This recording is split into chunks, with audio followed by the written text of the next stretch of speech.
You know, the old growth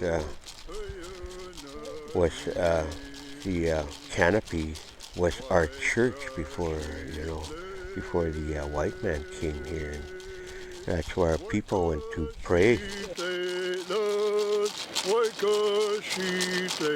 We were the cedar salmon people. We used so much cedar that we were called the cedar salmon people, but you couldn't tell we were using the forest.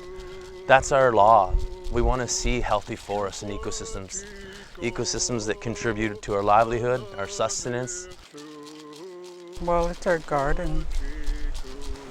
Everything from the ground to the trees we utilize.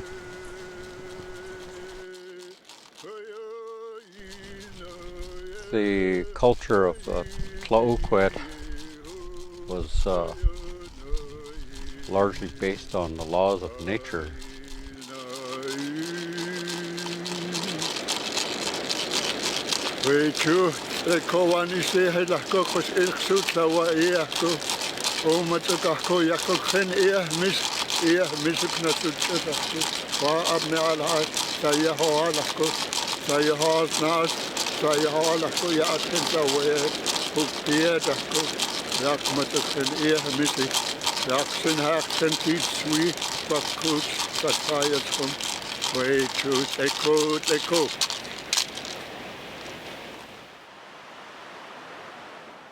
A huge part of our culture was that we leave this place in a better situation than when we are taking care of it for those little ones coming behind us.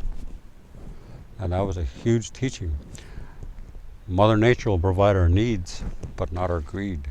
And so, the decision to blockade the forest companies when they came was taken back then by our people.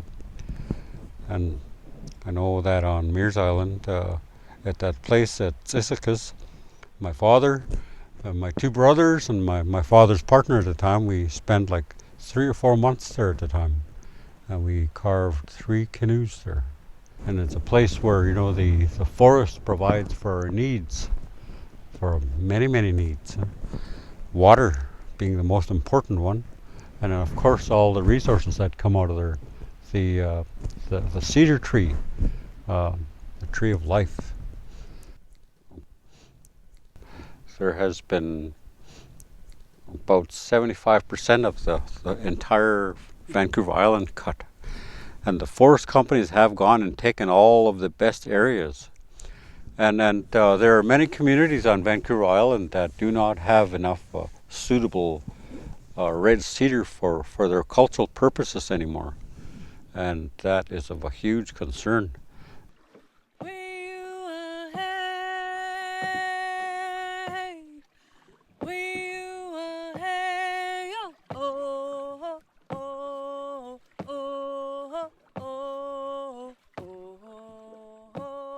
So on one of our canoe tours, we take people to Mears Island, to the Big Tree Trail, and people are always blown away. It's this amazing, beautiful garden, and when you go into second growth, it does not feel the same. It's not the same. There's just so much more light and diversity in here. If this area was all logged, we wouldn't have the tourists here. We wouldn't have businesses in Tofino. So with our tribal parks, we're trying to expand that throughout the whole traditional territory to protect ourselves from things like mining, things like fish farms, things that are unhealthy for the environment. So we're trying to create up solutions based on building a strong local economy in a sustainable way. I guess that we as Tla-o-qui-aht have always stood up for the land, for the resources.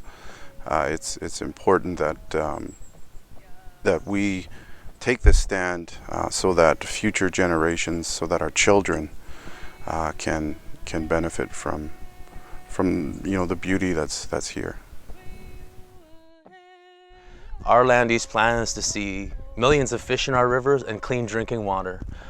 We want to see a land use plan for 500 years of jobs, not something that is a boom and bust model. It's important that we start to make changes now. We have a forestry tenure in Clayoquot River Valley. Our land use plan is to leave that intact for our grandchildren, for the survival of our culture.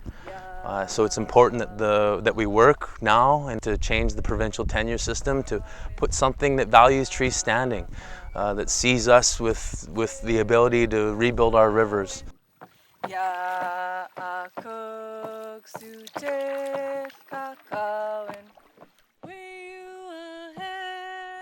It's important to keep these forests intact for many reasons. Partly as Tla-o-qui-aht, it's our responsibility. It's something that is passed down generation to generation. When we protect an area, it's not just for Tla-o-qui-aht's benefit. It's for all of Clayoquot Sound's tourism, for everyone's drinking water, but really it's for our grandchildren.